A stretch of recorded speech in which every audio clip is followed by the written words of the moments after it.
Ndeye Marième Thiam, directrice générale du Centre des Arts et des Cultures africains, qui accompagne les jeunes dans la formation professionnelle et l'insertion. Nous sommes installés ici depuis, je pense, 2 ans et demi, bientôt, je pense bien, ça fait 2 ans et demi que nous sommes installés à Saint-Louis. Ba ñu fi ñëwee nag dañoo xool ci lan la jeunes yi soxla parce que suñu programme démarré né depuis 2001 ñu jaar Ngaye Mékhé formé fa ay jeunes jaar Louga ba Saint-Louis ba ñu egsee Saint-Louis leen la ñu gis mooy ne y avait des jeunes yoo xamante ni ils empruntaient l'immigration clandestine gis ne y avait des jeunes dans des difficultés d'alcool, des jeunes dans des difficultés de drogue ñuy xool naka la ñuy def ba accompagner leen xool lan mooy besoin bi ci kaw loolu ñu gis ne il fallait leur donner un métier. Parmi jeunes yooyu am na ñoo xamante ni amoon nañ métier ba pare wante dureté de la vie, avoir envie d'aller à l'extérieur topp leen ba nga xamante ni ils se sont laissés influencer, ils se sont laissés emporter par yoon chemin bu baaxul. May wër bâtiment parce que le problème aujourd'hui que je viens présenter c'est un problème qui me fait face à Ahmed Fall de Ñaari Raka moo ku yore kuréelu Ñaari Raka yi borom bâtiment bii ma nekk ak Aminata Niang jabaram may wër bâtiment daal di dajeex notaire dajeex ku tudd Laroumar mu présenté ma bâtiment bi ñu ne ma loo bëgg a def ci bâtiment bi ma ne leen un centre de formation et d'accompagnement pour les jeunes de Saint-Louis parce que loolu mooy suñu mission. mu ne ma bâtiment bi de ku ko moom mi ngi tudd Ahmed Fall nekk fi nag wante xaaral ma jot ko téléphone mu jot ko téléphone monsieur Fall rafetlu lool liggéey bi may def gërëm ma ci ne ma ci hôtellerie la nekkoon wante da ciy bëgg a génn parce que fu mu toll nii gëmul lu dul yoonu Sëñ Touba ma nit ma rafetlu ko Ahmed Fall ne ma bâtiment bi de yàqu na ma ne ko yàqu na de mu ne ma defar ko de ak moment de crise yi ñun bëggoon nañ ko defar wante mënuñu ko defar parce que ak corona bi ni mu ñëwee on a dû fermer expliquer ma situation bi mu ne ma d'accord na ci louer ma bâtiment bi mais ça va demander beaucoup de travaux ma ne ko ñun de formation la ñuy dox te ci programme bi ñuy teg war nañ mën a jël ay ndaw jàngal leen ci nu ñuy former nu ñu leen di former ci bâtiment bu màgget balaa bâtiment bi beneen bâtiment laa doon xool wante bii de yaakaar naa ne war na mën a def liggéey bu ñu bëgg ci kaw loolu Ahmed Fall décidé à travers Laroumar ñu signé benn contrat ci contrat boobu ñu ngi ciy def ne il me louait le bâtiment sur 1,8 million par mois balaa loolu discuter woon nañ ci prix bu gën a mag ñu dem ba accepter 1,8 million ma ne ko mais est-ce que duñu def expertise pour xam ñaata lañ ciy def Ahmed Fall ak jabaram nee ma soo ci naree def expertise dangay fayat xaalis bu bëri nañu am accord boo xamante ni on va statuer sur 20 millions ou plus 20 millions ou plus suñu eggee ci plus boobu ñu daal di xool naka la ñuy continuer kii di Ahmed Fall cër bu ma ko jox mooy cëru kilifa mu laaj ma kuy sa kilifa ma ne ko man de sama papa wàcc na liggéey wante am naa kilifa bu mat kilifa mi ngi tudd sëñ Mansour Sy Djamil mu ne ma kooku de dañoo bokk ma gën a rafetlu loolu ma waxtaan bi nag daa dee tourné mu ne ma nu ma bokkee ci famille Tidiane laa bokkee ci famille Mouride ma ne ko man de ci ndigalu sëñ Mansour Sy Djamil lay dox ak ndigalu sëñ Mouhamadan Mbacké bu sëñ Moutala parce que ñooñu ñoo ma yar ca Gabon sëñ Moutala saa yu doon ñëw sama kër mag lay wàcc te sama beau-frère Balla Ndiaye moo ko doon accueillir Gabon te moo doon organiser lépp ma nekkaat nag taalibe dellu gën a gëm kii may waxal muy Ahmed Fall yàlla def ñu signé contrat bi ci ëllëg sa muy àjjuma sur 1,8 million ou plus ci 1,8 million bi ñu ne ma dinañ dindi 500 000 francs par mois parce que ci réflexion yi parce que àdduna bi yombul waxtaan ñu ma d'accord ci ne leen loolu amul benn problème léegi d'accord naa tamit ñu dindi 500 000 francs chaque mois ci réflexion yi ñu tablé sur 3 mois sur les 20 millions mooy 3 mois yoo xam ne may nañ ma ko ci duma fay dara pour que ma defar bâtiment bi yépp ma fekk ak ñoom Dakar dajeex ñoom Dakar daal di leen jox avance parce que soo jël kër da nga ciy ut avance ma jox leen 3 900 000 muy 3 mois yàlla def ñu commencé travaux yi ma fekk fi courant bu ñu fayul fekk fi ndox bu ñu fayul ma régulariser facture yépp ñu doon ñoo xamante ni taxawu nañ ma taxawu yaay madame Fall monsieur Fall taxawu ma taxawu Pape keroog ba ma leen fekkee seen appartement Dakar damaa oo sama kilifa muy Sëñ Mansour Sy Djamil passe ko téléphone sëñ Mansour ne ko Ahmed ñu waxtaan ci ak waxtaanu mbokk mu ne ko dénk naa la Ndeye Marème tey sama doom la parce que moom wax papam Elimane Thiam commencé wax ak Ahmed Fall lu ñu relier ci kaw loolu monsieur Fall ne ko du fi mës a am problème tey jàppee naa ko ni sama doom te projet bi mu am muy formation professionnelle dafa di projet boo xamante ni dañ ko war a accompagner parce que man sama bopp je suis un enseignant yàlla bu ma tiim moo ma tax a wax ma ne rafetlu loolu trop ma ne ko monsieur Fall dootuma uti sax agrément de formation comme yéen am ngeen agrément seen agrément lay jël di former jeunes yi ñoom ñu yónnee ma sax seen agrément ma dem ci loolu ñëw fii ci bâtiment bi ñu visité ko gis dégâts yu dul jeex en 2 mois on avait déjà dépassé 20 millions yu ñu bindoon 20 millions ou plus ma interpellé ci madame Fall ak monsieur Fall parce que yaakaar naa ne li may wax nii xale yi fi nekk yëpp ñu ngi koy seede monsieur Fall ne ma ak madame Fall mooy Aminata Niang moom mi nga xam ne moo nekkoon ci kanam lépp ne ma suñu doom nga yow koy ni ngay liggéeyee bâtiment bi rafet na macha allah continuer rek suñu demee ba ci kanam ñu defaraat kayit yi ba ñu signé contrat bi dañ ma ne duñu déclarer contrat bi parce que yaa ngi ci réflexion suñ ko déclarer te commencé goo exploiter les impôts les taxes vont tomber sur nous mu ne ma parce que sooy defar commencé goo liggéey contrat bii ñu la defaral pour que nga mën a dugg mën a defar la ma daal di tey toppax ñoom ñu may wan kër gi bés bu nekk ñu ngi fi woon y a des vidéos qui le prouvent ba ñu dem ba ci 8 mois ñu def lancement du programme je pense que am na ay journalistes yu fi nekk ñoo xamante ni fekkee woon nañ loolu Ahmed Fall il a pris parole ici rafetlu liggéey bu may def je parle bien de 8 mois Mansour Faye taxaw rafetlu liggéey bu may def gouverneur de la ville taxaw rafetlu liggéey bu may def xale yi ñoo doon répondre ay questions ñii ma toogal muy Balla Faye di Maala ñoom ñëpp c'est des encadreurs des formateurs jour boobu yaakaar naa ne ñoom ñoo taxawoon di gunge monsieur le ministre monsieur le maire ak monsieur le gouverneur ñuy xool début programme bi ñu def programme bu tudd jàng jëfe tekki fii di lutter contre l'immigration clandestine di changer esprit xale yi ci toog seen dëkk parce que xam nañ tey ji immigration nu mu yàqee àdduna bi monsieur Fall rafetlu loolu moo jël parole ba ñu jógee ci loolu madame Fall ooma ne ma sama doom ma ne ko naam yaay booy ci ay message yu leer yu nekk sama téléphone ba tey jii may wax ak yéen mu ne ma dama bëggoon dama am beneen bâtiment bu nekk juste en face nu ñu gisee nga liggéey bâtiment bi bëggoon nañu daal nga jàppale ñu defaral ñu bële parce que dañu am problème ak banque yi ma ne leen man de maa ngi yore bâtiment bi te ñu ngi déjà presque à 80 millions dafa bëri defaraatal leen beneen bâtiment mu ne ma waaw mun nga ko sax jël en location ma ne ko non je vais y réfléchir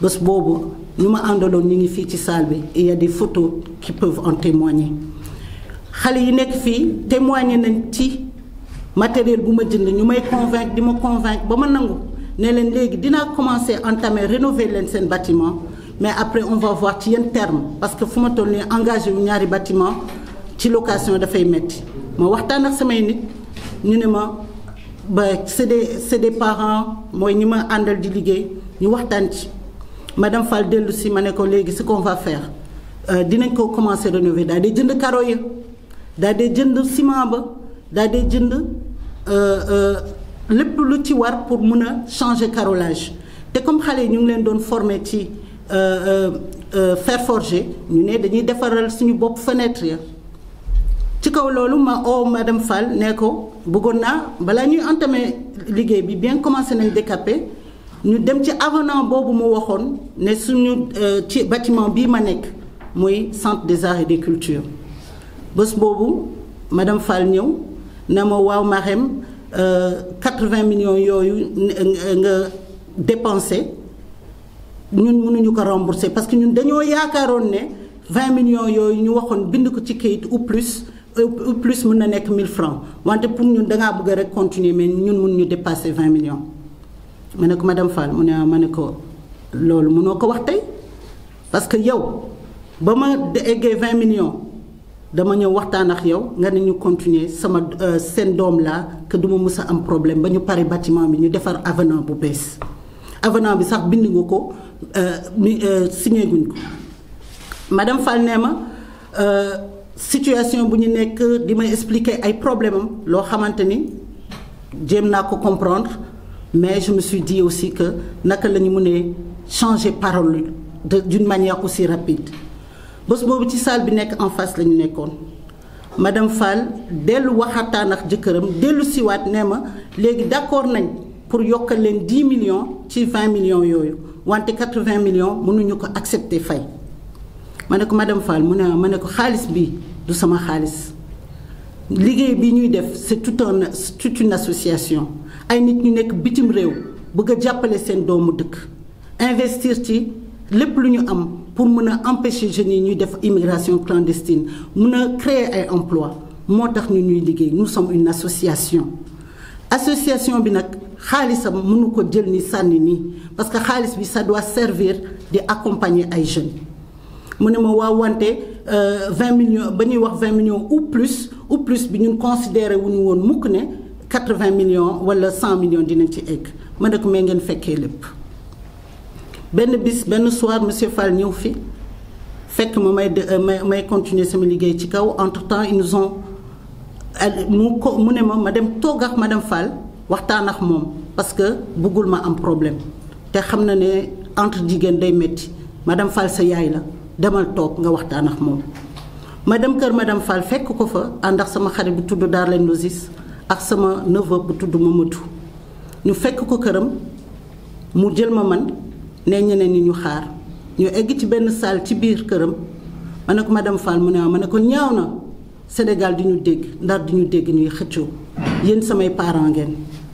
keroog ba ñu toogee di waxtaan seen salle Dakar sëñ Mansour Sy seede loolu ci laa leen jàppee ni yaay ak pap tey jii nii li ñuy def ni ñaaw na loolu su doon sama sago ñu ut entente ñu bañ a dem plus loin que ça.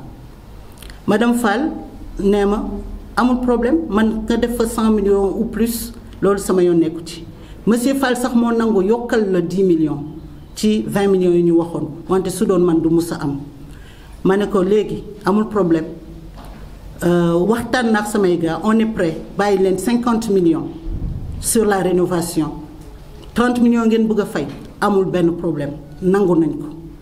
mu ne ma waaw wante da ngeen di fay loyer yu ngeen fa commencé liggéey ba tey ma ne ko déedéet kay. mënuma la may rénovation bi sur 50 millions gratuits association bi nangu récupérer 30 millions yoo xam ne 500 000 francs lañ la koy dindilee par mois ba pare nga bëgg ñu fay loolu loyer te pare gu ñu liggéey madame Fall. madame Fall nee ma lu ngay wax noonu concerné wu ma lu ma bëgg nga xam mooy tout ou rien ma koy saraxu mu bañ. ma ne ko madame Fall mu ne ma ne ko léegi man Marème Thiam.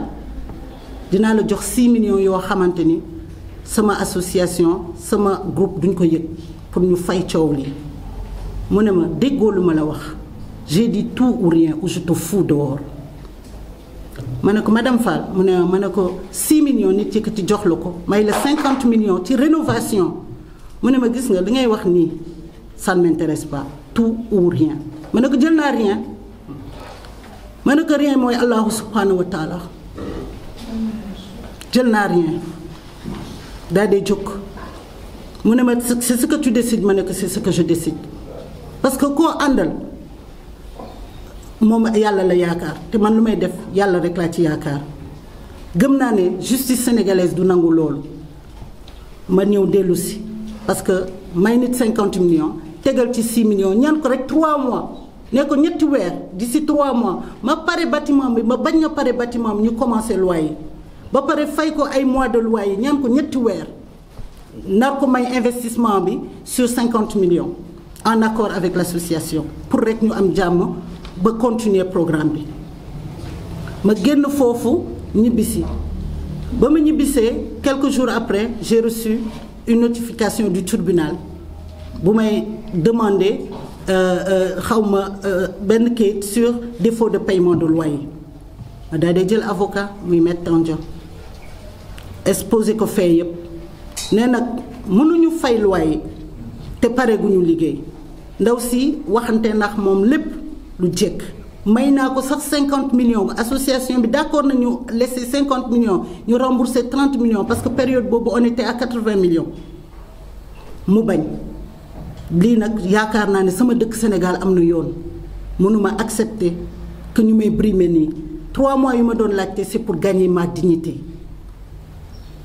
ñu commencé yoonu tribunal demander expertise bi mi ngi fi mun naa leen ko wan léegi ba expert bi ñëwee ñoom ñu refuser expertise bi ñu dem tribunal de xor demander aussi expertise bi prouver ne rien que le bâtiment je dis bien rien que le bâtiment c'est-à-dire ciment suuf brique bâtiment rek ñu ngi ci 80 millions 600 et poussière l'expert l'a prouvé amélioration yi waxuñu ko muy lépp lu ci des muy robinet muy climatisation muy ameublement muy leneen lépp bañ ko évaluer ça faisait un montant de 148 millions ma dellu si waat ñaan njëkk ak monsieur Fall ñu bañ ma ne leen lii ñaaw na xale yi nekk fii yëpp 60 jeunes sont témoins de tout ce que je dis ma ñëw ne xale yi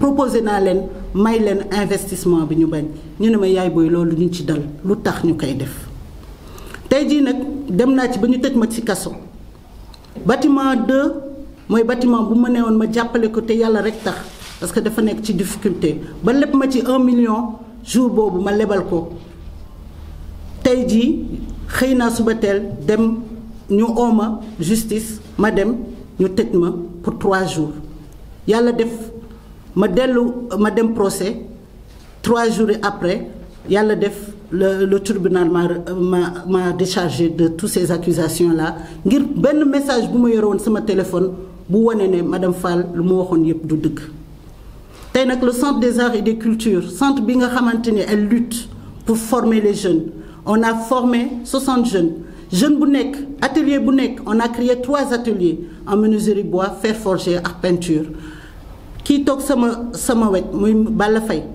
moom mooy responsable menuiserie bois kii di Mala mooy responsable peinture Omar nekk exeegul parce que dafa nekkoon ci chantier mooy responsable fer forgé te c'est l'investissement bu centre des arts daf ko def gratuitement defu ko pour ne xale yi liggéey leen jox ma déedéet nañu créer ay entreprises on parle de l'insertion des jeunes. Aujourd'hui, le centre est menacé, ces jeunes-là sont menacés. On a 200 inscrits en ce moment. On parle des bateaux qui se noient tout le temps dans la mer. Pourquoi? Parce que amuñu kenn kuy taxawu jeunes yi. Et nous, on s'est donné volontaire de pouvoir aider la jeunesse saint-louisienne. te suñuy jëf du fii rek la yem wante injustice bi ñuy def face ndax lan gëm suñu culture gëm kilifa diine yi. gëm ñi nga xamante ni ñooy suñuy waajur ñu koy jàngal xale yi muy valorisation de la culture tey jooju noonu kii di jiite ñaari raakaay di monsieur Ahmed Fall moom laay adressé wu di ko ñaan mu xalaat yoonu Sëñ Touba su dee lu muy oote dëgg la ci moom di xalaat ne man mii Ndeye Marème Thiam ak sama association investir 148 millions yàlla bu ma tiim seede ma xam ne aw ma toq suuf bu ma moom mosuma ko am te ñu ngi tabax ñu ngi former ñu ngi accompagner. dañuy def rek te yàlla tax yoonu Sëñ Touba nag xamul jël alalu jàmbur kër gi nag ñoo ko moom yàlla na ma yàlla musal ci lu ma moomul je suis prête à leur rendre leur maison wante nañu am ngor investissement buñ ci def ñu delloo ñu ko ñu daadee dem feneen tegaat suñu centre soxlawuñu seen alal bëgg nañ jëlaat seen kër nañ ko jël wante nañ ñu delloo ñun lu ñu def ci bâtiment bi loolu moo doon oote bi justice nag deful lu dul liggéeyam parce que ci kayit bi on a écrit 20 millions ou plus 20 millions ou plus rénovation complète du bâtiment yaakaar naa ne location signifie jouissance. On m'a trompé sur les textes maa ngi ñaan ñu xoolaat parce que li may wax ni yëpp y a des preuves il y a des vidéos du début à la fin travaux yi expertise bi lépp ba tey jii may wax ak yéen ce matin on a eu des dégâts d'eau partout parce que benn partie bi la ñu def ñu mettre ñu en arrêt de travaux ba ñu defee arrêt de travaux cafétéria bi ak ci kaw yeggalewuñ ko parce que dañ doon nëbbatu sax pour mun a tëj terminer liggéey bi moo tax taw bi tey ba tey jii ma lay wax mënuñu liggéey comme il se doit. Ils nous demandent des loyers, mais les plafonds coulent. Ils nous demandent des loyers, ils nous ont mis 1 an d'arrêt de travaux. Yoo xamante ni dañuy xëy suba ngoon lu nekk ñuy daw tribunal nga xam ci complètement stressé sa xel dootu fi nekk sa liggéey sax dootoo xam nu koy defee. On est d'accord de payer des loyers mais nañ ko teg ci yoon dem naa ba ne leen léegi laaj ngeen ñu loyer jël leen lépp lu leen neex ci 80 millions bu justice bi expertisé. lu ci des ngeen bàyyi ñu continuer suñu liggéey on retourne sur les nouvelles bases déedéet lu ma gëm mooy madame Fall waxoon na ma ko ba ma ñëwee fii nee na ma Kumba Ndar Samba Ndar wante gaw ma loolu gëm naa ne Ndar y a des dignitaires gëm naa ne Ndar y a des personnes de valeur parce que suñuy maam yu fi jaar ñëpp liggéey bii nag waruñu ko yàq d'accord naa ci jox leen seen bâtiment wante nañ ma delloo alal ji ñu fi def pour ñu mën a dem feneen. loolu daal moo doon oote bi pour que Sénégal bi waa Ndar xam lan la di oo nag waa Touba parce que monsieur Fall Touba mooy kilifaam ñu leeral ko di leen oo ñu analyser lii parce que dëgg mooy mujj te ñoom laay oo parce que xam naa ne ñoom rek ñoo mën a leeral lii nii maa ngi oo xalif général de Touba ci kaw lii mu leeral ko di oo bépp ndar-ndar ñu déglu histoire bi te ñu leeral lii. te samay jeunes yi nii on va pas se retrouver dehors dinañ am feneen wante nañ ñu delloo suñu alal ñu dem teg suñu centre continuer suñu liggéey. Depuis 2001 nous sommes installés à l'immeuble ancien Hôtel Latour d'où nous avons accompagné 60 jeunes dans la formation et l'insertion. Mais aujourd'hui malheureusement le centre des arts est menacé d'expulsion pour faute de non-paiement de loyer. Donc cette histoire est entre monsieur Fall de Ñaari Raka et madame Fall et moi, Marème Thiam. On nous accuse de ne voir pas respecter les paiements de loyer du bâtiment ex-Hôtel Latour. Mais en 2021, quand on est arrivé ici, j'ai rencontré monsieur Fall qui m'a fait savoir qu'il était intéressé par le programme de formation professionnelle et que mon projet était un projet qu'il accueillait à cœur ouvert. Sur cet effet, on est allé dans un contrat de location où il était dit que je devais payer 1,8 million par mois et que le coût de réfection pourrait débuter sur 20 millions ou plus. Le plus pourquoi on a mis sur ce contrat-là est d'ailleurs même proposé par eux. Le plus, c'était si on dépasse les 20 millions, on pourrait revoir et continuer les travaux. On a signé le contrat en présence de... le contrat a été signé par l'AROMA parce que monsieur et madame Fall étaient à Dakar et on a continué le paiement chez eux dans leur appartement à Dakar. Quand je suis arrivée là, monsieur Fall m'a demandé qui était responsable de moi, qui était mon père. Je lui ai dit que mon père était décédé, mais je suis représentée par Seigne Mansour Sy. J'ai pris mon téléphone, j'ai appelé Seigne Mansour, qui a discuté avec lui. Et dans cette discussion, ils se sont rendus compte, et il lui a dit qu'ils avaient des liens de famille. Et il avait promis qu'il me considérait comme sa fille. Et j'ai cru à cela. On est revenu sur Saint-Louis. Monsieur et madame Fall m'ont accompagné dans la rénovation de ce bâtiment. Parce que sur 8 mois, ils étaient là avec moi. Chaque jour, me montrant, m'accompagnant et me conseillant. Jusqu'à ce qu'on a fait le lancement du programme Jang Jëfe Tekki Fi, qui insérait 60 jeunes dans la formation professionnelle. Et ce jour-là, il y avait M. Mansour Faye, maire de la ville, il y avait le ministre de l'Artisanat, le gouverneur de la ville. Ce qui était vraiment une réussite. Et les jeunes qui qui ont travaillé durant tout ce temps-là à rénover ce bâtiment. Monsieur Fall a vraiment salué ce qu'on était en train de faire. Et le maire de la ville lui a même dit ce jour-là, cette dame a mis énormément, parce que nous savons comment était ce bâtiment. Donc, ils ont tous soutenu cela, ce qui était vraiment quelque chose d'extraordinaire. Parce qu'en ce moment, nous vivons des situations difficiles. On est en face des jeunes qui prennent toujours des embarcations pour l'Occident. Et le groupe Ando International se bat pour lutter contre l'immigration clandestine. Et accompagner les jeunes qui ont des problèmes de drogue, des jeunes qui ont des problèmes d'alcool, ainsi de suite. On a réussi jusqu'aujourd'hui à créer 3 entreprises. Et ces entreprises-là appartiennent à ces jeunes-là. On a créé une entreprise en menuiserie bois, fer forgé et peinture. Ce sont les jeunes de Saint-Louis qui sont bénéficiés de ce programme. Des jeunes qui ont cru en ça, qui ont eu espoir. Et aujourd'hui, on pense à autre chose qu'aller à l'extérieur. Après ce lancement, Madame Fall est venue me rencontrer pour me parler d'un autre bâtiment qu'ils avaient et me demandant de le rénover parce qu'ils ont vu avec quel amour j'avais fait ce bâtiment, que j'y travaillais encore et qu'eux, ils se retrouvaient dans des situations difficiles, qu'ils avaient besoin d'aide. Je leur ai dit que c'était très difficile pour moi parce que nous n'avons pas les moyens, mais qu'on pouvait essayer de voir. Ils m'ont proposé de la louer et de prendre les frais de réfection, on pouvait le déduire dans ce bâtiment. Je leur ai dit que je devais réfléchir. J'ai parlé avec mon équipe et on a décidé, comme c'est des bonnes personnes, de faire la réfection du bâtiment parce qu'ils étaient vraiment dans de sales draps. Ce jour-là, d'ailleurs, Madame Fall m'a demandé de lui prêter 1 million, 2 millions, et on lui a prêté 1, ce qu'on a fait. Alors, quelques jours plus tard, j'ai demandé à Madame Fall à ce qu'on refasse l'avenant de ce bâtiment-là, parce qu'on ne peut pas entamer autre chose sans aller sur l'avenant. Parce qu'on parlait de 5 ans au début et que sur l'avenant, on allait le remettre à 10 ans sur le bâtiment ancien, Hôtel La Tour. Madame Fall a accepté les 10 ans, mais n'acceptant pas d'augmenter sur les 20 millions.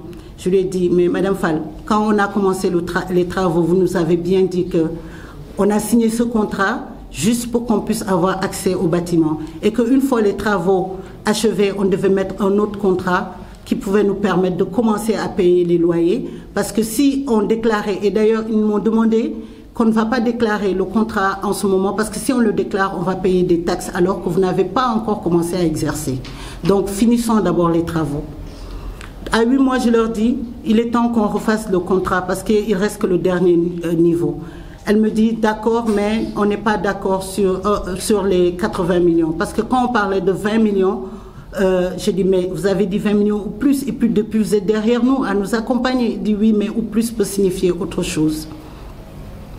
Et ils ont refusé de prendre les charges des frais de réfection qui s'élevaient à ces moments à 80 millions et plus.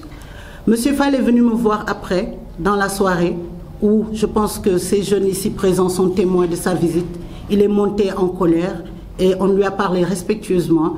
Il m'a dit, ma fille, va voir Madame Fall et discute avec elle. Je n'aimerais pas que tu aies des problèmes. C'est ta maman, essaye de voir comment la convaincre. Je vais chez Monsieur Fall. Je rencontre sa dame. J'étais accompagnée de Darlene Nozis, une amie qui vient du Canada, qui est mon neveu Mamadou. Madame Fall me demande d'aller dans une seconde salle. On s'assied et je lui demande. Je lui dis, Madame Fall, dites-moi réellement ce que vous voulez. Elle me dit, c'est Monsieur Fall qui accepte d'ajouter même 10 millions sur les 20 millions. Mais s'il n'y avait que moi, je ne le ferais jamais. Et que vous ayez dépensé 100 millions ou plus, ça ne concerne que vous. Ce que je sais, c'est que sur le document, il est écrit 20 millions ou plus. Et au plus, nous sommes des enseignants, plus peut signifier 1000 francs. Je l'ai supplié en lui disant, Madame Fall, je vous ai considéré comme une maman. Vous avez un fils de presque mon âge. Et Monsieur Fall, comme un dignitaire, un homme qui représente les 2 rakas, je ne pensais pas que vous pouvez changer votre parole. Elle me dit, tout ça, ça n'engage que vous. Ce qui est clair, c'est qu'on ne peut pas dépasser cela. Je lui ai dit, d'accord. On est d'accord, après avoir consulté le groupe de l'association, on est d'accord à vous laisser les 50 millions. Il n'y a pas de souci, parce qu'on ne veut pas d'histoire. et que vous payez les 30 millions, qu'on va vous enlever 500 000 francs par mois. Elle me dit oui, tout ça c'est correct, mais il faut que vous payiez tous les mois de loyer de réfection.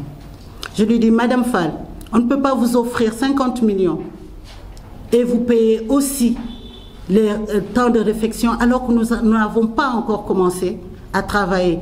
Elle me dit, ça c'est vous qui le dites, hein. Dans le contrat, on vous a donné juste 3 mois, donc vous payez le reste. Après l'avoir supplié plusieurs fois, l'essayer de lui faire entendre raison, elle refusait toujours. Alors je lui ai proposé 6 millions de francs. Je lui ai dit, Madame Fall, je vais vous donner 6 millions et vous me donnez 3 mois.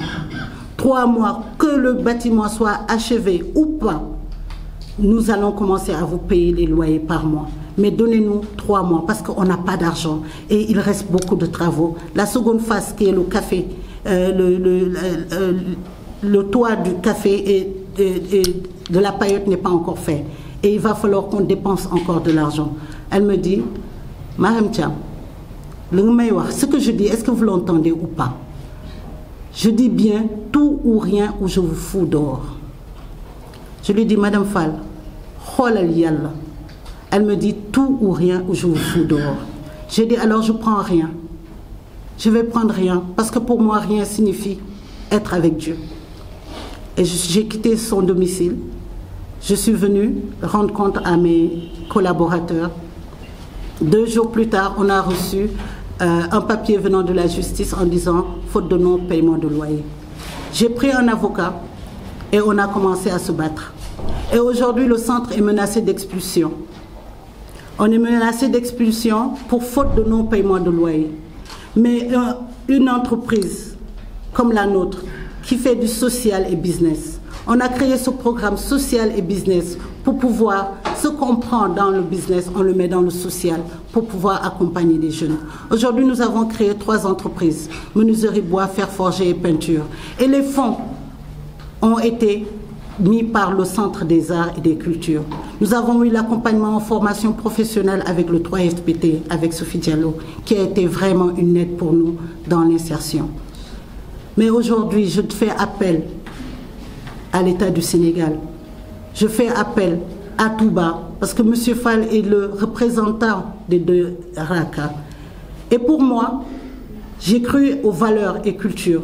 J'ai cru qu'au Sénégal, qui est mon pays, le Sénégal, qu'il est impossible qu'un homme de religion, un homme représentant les 2 RACA, que depuis que je suis née, entend parler, cet homme-là pourrait aujourd'hui nous mettre dans ces conditions-là, sans autant penser au travail que nous faisons, la lutte contre l'immigration clandestine, la formation professionnelle, l'insertion des jeunes. Et où se passe ça à Saint-Louis, une ville sainte, où est passé tout à ce que nous croyons. Saint-Touba, Mme El Hadj Malick, Mme Cheikh Oumar Foutiyou. Nous, on croit encore aux valeurs et cultures africaines. Voilà pourquoi j'ai fait confiance à M. Fall. Ma faute aujourd'hui, c'est d'avoir cru à la culture, avoir cru ce que nos ancêtres nous ont laissé. La parole donnée d'un grand monsieur, quelqu'un qui représente les 2 RACA. C'est la seule faute que j'ai. J'ai fait confiance. Et ma faute aujourd'hui, c'est d'avoir écouté 2 grandes personnalités, M. Fall, Seigne Mansour, échanger au téléphone et me confier comme une fille. Ça a été ma faute. Est-ce que cela devrait être une faute de faire confiance? Est-ce que cela est une faute de faire en sorte que ces jeunes que j'accompagne, que j'enseigne tout le temps les valeurs et les cultures, puissent voir qu'il n'y a plus espoir, que nos aïeux, nos aînés ne respectent pas leurs paroles? Non, moi je continue à croire que la maison de Saint-Touba, Djel Alolu Djambo, prendre ce qui ne t'appartient pas, n'existe pas là-bas. Je continue à croire qu'ils vont reprendre raison, que M. Fall, en tant que représentant de 2 RACA, qui se demande, qui se réclame, membre de la famille Mbaké, membre de la famille ici, va penser et revoir qu'ils sont en train de faire quelque chose d'injuste. Leur maison, je n'en veux pas. Je suis prête à sortir parce que notre programme ne s'arrête pas là. Mais qu'ils nous rendent ce qu'on a mis. Nous avons investi 148 millions de francs CFA sur ce bâtiment jusqu'aujourd'hui. Nous leur demandons 80 millions 600 épicières que l'expert a pu prouver et on serait prêt à partir. Voilà, vraiment, monsieur, vous qui êtes là, voilà l'histoire que nous vivons aujourd'hui. Voilà, je vais juste passer là. Alors, il y a aussi une autre chose qui s'est passée durant ce problème-là, c'est que j'ai été arrêtée et emprisonnée. Cause de destruction du bien autrui. Le bien autrui que j'ai détruit, selon Madame Fall et Monsieur Fall, c'est leur second bâtiment. Le bâtiment où ils m'ont demandé de réfectionner pour eux parce qu'ils étaient en problème et qu'il fallait qu'ils payent la banque. Et que ce jour-là, j'ai des photos qui le prouvent, on a fait la visite avec les membres de mon équipe. Et je me suis retrouvée un matin arrêtée. Je suis allée au tribunal et on m'a déférée. Mais par la grâce de Dieu, lors de mon procès, il y a eu un message qui pouvait démontrer carrément que ce que Mme Fall disait n'était pas vrai. Et j'ai été blanchie de cela. Mais une personne qui vient se battre dans une ville où elle n'est pas originaire, je ne suis pas originaire de Saint-Louis. Je ne suis pas originaire d'aucune autre ville, parce que pour moi, les origines, c'est là où on a grandi. Je suis une immigrée de retour. Une immigrée qui investit pour pouvoir accompagner ces jeunes avec son association. Accompagnée de d'autres immigrés qui croient encore au Sénégal. Mais qu'allons-nous devenir chaque fois qu'un immigré revient et qu'il vive ce genre d'injustice, obligé de tout abandonner et de fuir? Parce que je ne vous le cache pas, plusieurs fois je me suis dit le faire, mais non, je ne le ferai pas. Je ne le ferai pas parce que je crois encore à la justice de mon pays. Je demande à la justice d'éplucher les preuves. Nous avons des preuves. Nous avons des vidéos montrant que durant les 8 mois, M. Fall et Mme Fall étaient là derrière nous. Nous prenons en témoin le maire de la ville, M. Mansour Faye, ça fait le 8e mois qu'il est venu ici. Et j'étais en bonne entente avec eux. Nous avons le rapport d'expertise qui montre que chaque jour, on a travaillé sauf le dimanche. Et le taux d'investissement qui a été fait. C'est vrai qu'il y a un contrat qui dit 3 mois. Mais la justice peut aussi voir les faits. Le contrat dit 3 mois, 20 millions ou plus. Mais le contrat dit aussi réfection totale du bâtiment. C'est bien écrit. Je ne pense pas que une location ne veut pas dire jouissance. Quand on demande à une personne de rénover un si grand bâtiment d'une valeur de 80 millions prouvée par l'expertise et qu'on parle de 20 millions ou plus, donc, dans mon entendement, si dans 3 mois nous avons fait 20 millions, ou 2 mois, et que l'expertise a montré qu'on a mis 80 millions, donc je pense bien que ça devrait être chaque 3 mois devrait être donné comme temps de réflexion, puisqu'on a bien dit 20 millions pour 3 mois. On parle de 80 millions, donc on parle de 9 mois de réflexion. La justice peut voir ce côté-là aussi. Aujourd'hui, on est menacé d'expulsion. Et on fait appel. On demande à ce que vous répondez. On demande à ce que la justice des hommes, la justice des valeurs et cultures africaines, la justice de Touba, la justice des musulmans et des personnes de bonne foi. Wassalam.